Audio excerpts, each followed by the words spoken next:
so limitless. Hey lovelies, it's your girl Charnel. Welcome back to my channel. Today I am going to be sharing with you guys some great books that I've read in the past 2 months. Now, I used to read so much. I used to love reading, and I really used to love reading fiction books. So books that would just get my creativity going. So I really like books like Eric Jerome Dickey books, Sister Soldier books.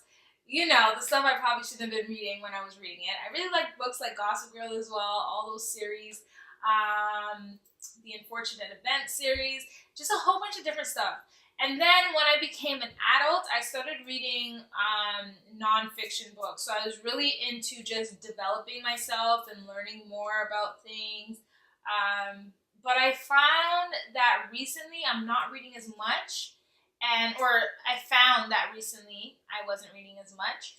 And I feel like it's because I'm reading all of these books that is just straight content. A lot of it's really repetitive, and I just couldn't get through a lot of the books. So my fiance, he tends to read more books that are more like that, get your creative juices going, that you can kind of escape in those characters' world. And so I was like, you know what, Chanel, you could also buy books that are literally just for fun. So like, you could buy books that aren't real, and you could just escape as well. I never really understood that concept, even though those are the books that I used to read. But in my adult life, I was just like, what's the point of this? So anyways, I decided to join 2 book clubs. I joined the Reese Witherspoon book club online, as well as Oprah book club. Oprah's book club, she doesn't necessarily post every single month or regularly, so whenever she posts a book, I guess I'll figure it out if I want to read it or not. But right now, I'm using Reese Witherspoon's book club, and so the first book I'm going to share with you is one of the books that I was recommended from that book club. I would have never picked up this book on my own, ever, if I'm being completely honest with you. It's a rom-com, as I guess the readers say. It's a romantic comedy kind of book, but I actually loved it. I finished the book in a week. So let me actually grab the book. So yeah, today I'm just literally going to be sharing with you 3 books that I absolutely love that I read over the past 2 months. I was originally going to also share with you guys the books that I'm going to read moving forward. However, I don't know if you guys like this content or not from me. So I'm just going to share with you what I've read. And if you do like this content from me, then comment below, let me know, and I'll share with you guys what I'll be reading and continue giving you updates about my own reviews. And I'm also on GOODREADS. I don't know if I have like some friends on there. It's pretty cool to see my actual friends in like real life, like getting their updates, and I can ask them questions about books. It's, I guess, a nerdy thing to do, but I actually love it. But if you guys want to follow me there, I'm also limitless on GOODREADS as well. This is the first book that was posted on Reese Witherspoon's book club when I joined. So this book was posted, I believe, December 3rd. I think she tries to drop the new book on the first Monday of every month. So this book is called One Day in December. So as I mentioned, it's a rom-com. So I'm going to read the back to you guys because I don't want to give any spoilers, and I'll tell you why I really liked it. So Lori is pretty sure love at first sight doesn't exist anywhere outside of the movies.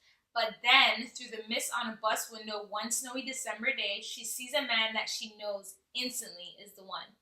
Their eyes meet, there's a moment of pure magic, and then her bus drives away. Certainly, they're fated to find each other again. Laurie spends a year scanning every bus and cafe in London, hoping for another glimpse of what she trusts in true love. But she doesn't find him. Not when it matters anyway. Instead, they reunite at a Christmas party where her best friend, Sarah, giddily introduces her new boyfriend, Jack, the man from the bus, to Laurie. What follows for Laurie, Sarah, and Jack is 10 years of friendship, heartbreak, roads not taken, and destinies reconsidered. One Day in December is a joyous, heartwarming, and immensely moving love story, and a reminder that fate takes inexplicable turns along the route to happiness. So again, it's just like a romantic book, not something that I'd really ever pick up. But I really, really loved it. I felt like I could really connect with all of the characters at different levels. I found myself cheering for certain characters. I found myself mad at certain characters. Like, I literally had genuine feelings about this book. Now, it is called One Day in December. That does not mean that you need to read it only in December, even though I did. You can read it any single time. And it just kind of goes with the winter mood too, right? Because even this book, again, it's based around the whole year. but it starts in December. But yeah, so this book is really good. I would recommend it if you guys are looking for kind of a love story, or if you really want to be captivated by different characters. A lot of people, if you go on GOODREADS, they mention that it reminds them of a specific movie. I don't remember what the movie is called. I think it's called Love Actually that it reminds them of, I think. But yeah, so I don't want to go into too much detail without spoiling it. But Sarah, Jack, Lori, their stories are awesome. And I also really love books that go from, like, it jumps from one character to a different character, so you can tell the different perspectives. And so this book does that, and I really, really love books like that, and I think it's pretty awesome. I really suggest you guys to go pick this up if you're into rom-coms. Cool? So the next book, this book actually my fiance picked up. He, again, as I mentioned, loves books that aren't real. It helps get his creative juices flowing. And so the second book, this book is actually hilarious. I finished this book also in a week. Like, I went from not reading, like barely reading books, to reading books like dropping like flies. So this book is called Mrs. Fletcher by Tom Perrotta. And so I'm going to read the back to you guys before I explain why I love the book. So Eve Fletcher is floundering. A 46-year-old divorcee whose beloved, clueless, only child has just left for college. Eve is slowly learning to contend with life on her own when late one night, a mysterious text message and a new online fixation threaten to upend her quiet suburban existence. As Eve expands her horizons, her son, Brendan, becomes increasingly isolated, and each finds himself enmeshed in ethically fraught situations that come to a head one fateful November night. A coming-of-age novel about the sexual awakening of a middle-aged woman, Mrs. Fletcher is a moving and funny examination of sexuality, identity, and the big clarifying mistakes people can make when they're no longer sure who they are and where they belong. So this book is also really relevant in today's society, especially with the whole Me Too movement that's happening, with the surviving R. Kelly. Maybe I'm exaggerating in that sense. Let's scratch that part. But with the whole Me Too movement, it also really helps, like, just, I don't know, it's just so interesting. There are two perspectives in this book as well. There's one from Mrs. Fletcher and one from her son. And you get to see their different lives and their different experiences in their own separate worlds that they're living in. And again, they test some ethical situations, and it kind of maneuvers how they get out of these sometimes ethical, unethical, or like awkward situations. It also talks about different family dynamics. And yeah, I feel like if I go into more detail, it's going to ruin something about it. But this book is really, really good. It's really funny, and it really makes you question, like, damn, like, did I miss out on some things or shit? Like, girl, I'm so happy that was not me. Like, you get those feelings in this book. And the final book, I wouldn't be myself if I actually didn't read a nonfiction book. So the final book is Becoming by Michelle Obama. Now, this book was the book that was listed last on Oprah's book club. And also, I just felt like I should really buy this book. I personally don't know much about Michelle Obama, but I know she's a great representation for us Black women, and what she does for us. She does a lot, and this book really goes through it. So I'm going to read the back for you.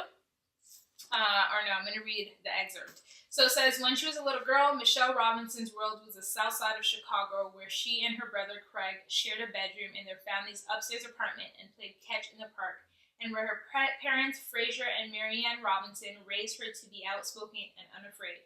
But life soon took her much further afield, from the halls of Princeton, where she learned for the first time what it felt like to be the only Black woman in a room, to the glassy office tower where she worked as a high-powered corporate lawyer, and where one summer morning a law student named Barack Obama appeared in her office and upended all her carefully made plans. Here, for the first time, Michelle Obama describes the early years of her marriage as she struggles to balance her work and family with her husband's fast-moving political career. She takes us inside their private debate over whether he should make a run for the presidency, and her subsequent role as a popular but oft-criticized figure during his campaign. Narrating with grace, good humor, and uncommon candor, she provides a vivid behind-the-scenes account of her family's history-making, launch into the global limelight, as well as their life inside the White House over the 8 momentous years as she comes to know her country and her country comes to know her. Becoming takes us through modest Iowa kitchens and ballrooms at Buckingham Palace, through moments of heart-stopping grief and profound resilience, bringing us deep into the soul of a singular, groundbreaking figure in history as she strives to live authentically, marshaling her personal strength and voice in service of a set of higher ideals. In telling her story with honesty and boldness, she issues a challenge to the rest of us. Who are we and who do we want to become? So, if you guys have Spotify, I don't know if it's on iTunes, but Oprah has a podcast, and she actually does an interview with, I don't know if it's a podcast. I think it's actually a TV show that she just makes it into a podcast. But I listened to it through a podcast on Spotify, and she has an interview with Michelle Obama. It's a great interview. You guys should listen to it as well. That's really what pushed me to really read this book. And I asked for it for Christmas, and I got it. Thanks, boo.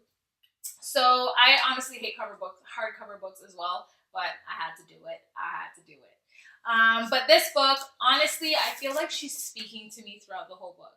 Like, I feel like we're having a conversation. She's so relatable to the average person. It tells you things that her and her family have been through and the struggles and how they've overcome those things. And literally, it's separated in 3 different sections. So we get to learn about her growing up. We get to learn about her literally like uni life and like being a lawyer, and then we also get to learn about her during the political years. The last section where we're learning about her political years, that kind of took me longer to read because I'm not really into politics, but it also made me really go into like her watching her speeches and just kind of getting a better understanding of who this woman is. And in my eyes, she's definitely a phenomenal woman. I was actually going to book in Toronto to go see her when she came here, but it was booked out like right away. So I'm sad about that. Hopefully one of my friends could figure something out so we could go. Yeah, I definitely did just put that on my friends. But anyways, that is it for this video. I don't want it to go on for too long. Those are the 3 books that I recently read in the past 2 months that I absolutely loved. Again, I have some that are sitting literally right beside me that are lined up to read next. But I don't want this video to go on too long. So if you guys are interested in seeing what I'm reading and you want to know more, then I definitely will go ahead and do that. The only way you can let me know, though, is if you leave a comment in the comment section below. Be like, hey, Chanel, I love these book reads. Please give me a review. And if I get like at least like 50 people saying that they love it, or at least giving thumbs up to this video, then I'll go ahead and continue making these videos. All right. So until my next video, talk to you.